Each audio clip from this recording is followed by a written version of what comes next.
गोंदूर येथे श्री बालाजी महाराज यात्रोत्सव मोठ्या उत्साहात साजरी. धुळे तालुक्यातील गोंदूर येथे गेल्या अनेक वर्षापासून पूर्वी परंपरागत श्रीमंत श्री बालाजी महाराज यात्रोत्सव मोठ्या उत्साहात पार पडत असतो. या अगोदर देखील या ठिकाणी वर्षातून 3 यात्रोत्सव या ठिकाणी पार पडत असतात, ज्यात प्रामुख्याने या ठिकाणी शनी महाराज आनंद माता यात्रोत्सव व आज दिनांक 7 एप्रिल 2026 रोजी श्रीमंत श्री बालाजी महाराज यात्रोत्सव मोठ्या उत्साहात पार पडत असतो. अतिशय पुरातन मंदिर या ठिकाणी असून मुख्य मंदिराचं उभारणी संपूर्ण दगडामध्ये असल्या सांगण्यात येते. तर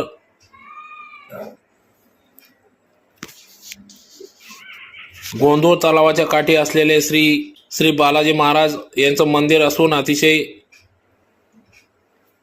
वातावरणात या ठिकाणी यात्रोत्सव पार पडत असतो. या यात्रोत्सवासाठी सर्व सरपंच, उपसरपंच, आजी माजी सरपंच, ग्रामपंचायत सदस्य, ग्रामस्थ, युवक, तरुण यांचे सहकार्य लाभत असते. तर या यात्रोत्सवासाठी या ठिकाणी सरपंच सौ कल्पना प्रदीप बधाने, सामाजिक कार्यकर्ते तथा माजी सरपंच प्रदीप नाना बधाने, इंजिनियर हिमांशु उर्फ सनीदादा बधाने, माजी पंचायत समिती सदस्य प्रमोद भैया बधाने, माजी उपसरपंच भैया पाटील, किशोर बधाने, ज्ञानेश्वर माडी, सुरेश पाटील, प्रवीण पाटील, भिकचंद माडी, रमेश सोनार, प्रशांत पाटील, रामकृष्ण नेरकर यांच्यासह आदी सर्व पदाधिकारी या ठिकाणी उपस्थित होते. तर श्री बालाजी महाराज यात्रोत्सव निमित्त सकाळी भव्य भंडारा कीर्तनाचं आयोजन करण्यात आले. तर संध्याकाळी भव्य लांगड मिरवणूक या ठिकाणी संपूर्ण गावातून ढोल ताशांच्या गजरात डीजेच्या तालावर नाचत गाजत काढण्यात आली. तदनंतर या ठिकाणी भव्य लोकनाट्य तमाशा मंडळाचे देखील आयोजन करण्यात आले होते.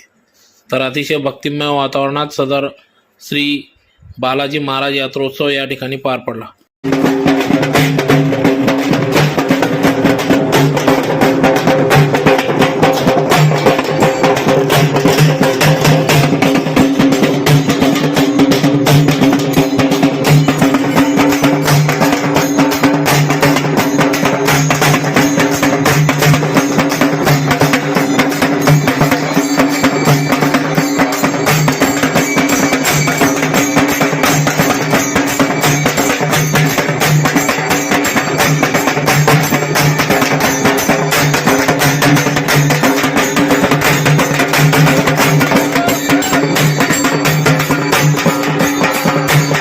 तर आपण जे गोष्ट करताना घेऊन एक फोटो काढला जाईल ना.